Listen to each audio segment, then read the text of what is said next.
What is up, gue Chandra Leo selaku director dan juga inisiator dari Rewind Indonesia 2020 bersama Aulion, partner directing gue, dan juga dengan tim inisiator lainnya yaitu Ando Vida Lopez, Jovia Lopez, dan juga Nessie Judge. Kita ingin mengucapkan terima kasih atas semua apresiasi atas karya kami di Rewind Indonesia 2020. Jujur masih overwhelming dengan reaksinya, kita pasti bangga dan sekali lagi terima kasih buat kalian semua. Di video kali ini gue pengen point out beberapa hal dan mungkin bisa menjawab pertanyaan-pertanyaan kalian yang kalian lagi perbincangan di sosial media. Gak usah kita, ini dari gue sendiri. Gue mau start dari pertanyaan, kok Rewind 2018 nggak ada sih di Rewind Indonesia 2020, bagian flashbacknya gitu lah. Gue bisa jawab dengan sangat singkat, karena itu jatuhnya sponsornya kompetitor. Jadi dari awal, dari waktu pre-visualization, di editing itu gue yang edit previous-nya, udah ada di draft keberapa gitu, ada Rewind 2018, tapi karena ada brand dengan sponsor yang kompetitor dengan brand yang kita ada di Rewind tahun kemarin, kita harus ke bagian sana. Oke? Dan yang kedua adalah gue pengen point out ke komentar-komentar yang lagi diperbincangkan juga soal kok si ini nggak ada, kok si itu nggak diajak, circle rewind A, circle rewind B, bla bla bla, circle square, persegi panjang. Buat gue komentar kayak gitu sangat disayangkan. Kenapa? Gue justru benar-benar berterima kasih atas semua yang komentar, atas semua nih yang sadar dan bisa menelaah kalau Rewind Indonesia itu bisa kejadian di tahun kemarin. Karena jatuhnya mungkin lupa nih yang komentar kayak gitu, kayak setelah pasti kan mereka komentar setelah nonton tuh, wah kok sini nggak diajak. Tahun 2020 adalah tahun yang sangat-sangat sulit buat kita, pastinya karena kita harus melewati yang namanya pandemi COVID-19, dan sampai sekarang teman-teman masih ada, masih ada. Jadi tetap jaga kesehatan dan jaga keselamatan, dan gue pengen point out ke situ sebenarnya. Jadi yang ngerjain Rewind Indonesia itu ada banyak. Di luar dari kita berlima ini, masih ada kru-kru yang jatuhnya banyak juga yang ngerjain Rewind Indonesia, yang dimana mereka tuh harus jaga kesehatan dan jaga keselamatan selama berbulan-bulan, sampai di hari syuting mereka juga harus mesti jaga kesehatan dan keselamatan mereka.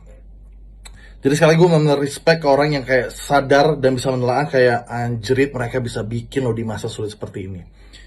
Karena begini jadinya, kita waktu pertama kali ngajak siapa-siapa aja yang akan masuk ke Rewind Indonesia, itu kita buka di Instastory. Kita tanya ke kalian semua, siapa yang mau ada di Rewind Indonesia tahun ini. Di saat itu belum ada gambaran sama sekali Rewind Indonesia bakal kayak gimana. Jadi kita ngajak mereka dengan idea, oh akan ada Rewind tahun ini, udah gitu aja. Nggak tahu kayak gimana megahnya. Lalu kita sortir dari jawaban-jawaban kalian. Jadi ini dari kalian kita sortir nama-namanya.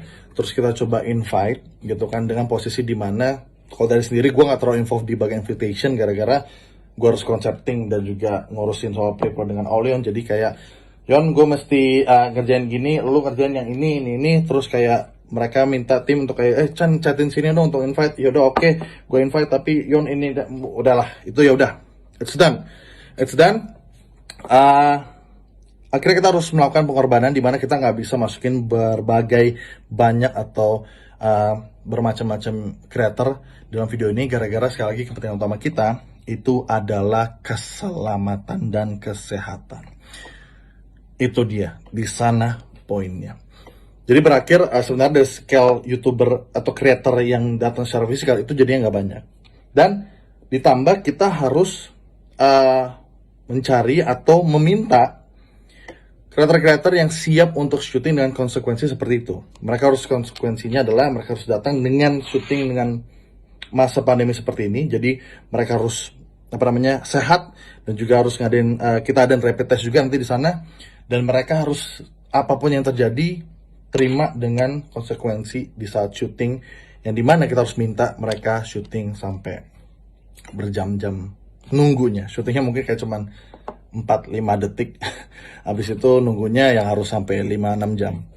Nah, sekali lagi buat mereka-mereka ini yang udah syuting, respect abis, thank you banget. Gue kayak gila sih mereka mau nunggu selama ini untuk scene yang jatuhnya mungkin gak nyampe 10 detik. Thank you banget dari gue. Dan cari orang kayak gitu gak gampang. Oke, justru gue respect dengan teman-teman nih, ada beberapa individu atau personal atau creator yang kayak gue mau dong, gue aja ikutan dengan mengikuti semua prosedurnya gitu loh. Justru kita butuh yang kayak gitu, kita butuh kayak inisiatif yang seperti itu di saat kita susah untuk kayak ngumpul-ngumpulin dengan prosedur yang seperti ini. Sampai saatnya kita selesai syuting dan juga video juga selesai, itu kita di idea, di mindset dimana kita deg-degan nih di saat rilis, itu semua mesti selamat, semua mesti sehat. Karena apa? Karena kalau misalkan setelah syuting mungkin selamat dan sehat semuanya, tapi di saat video keluar bisa aja ada potensi atau amit-amit kan, amit-amit gak ada yang tahu, bisa aja ada yang nggak selamat sampai di saat video keluar.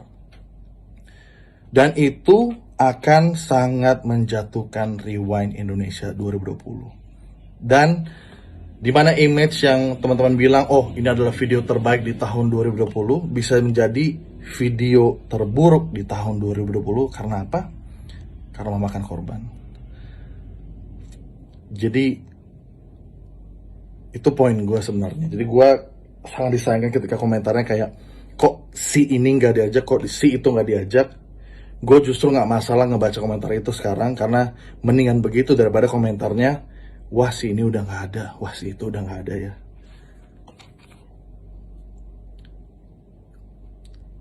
Intinya balik lagi ke kalian lah. Oke, kalian berhak untuk komentar seperti itu. Gue cuma share dari perspektif gue soal hal ini. Dan ya, COVID-19 masih ada, jaga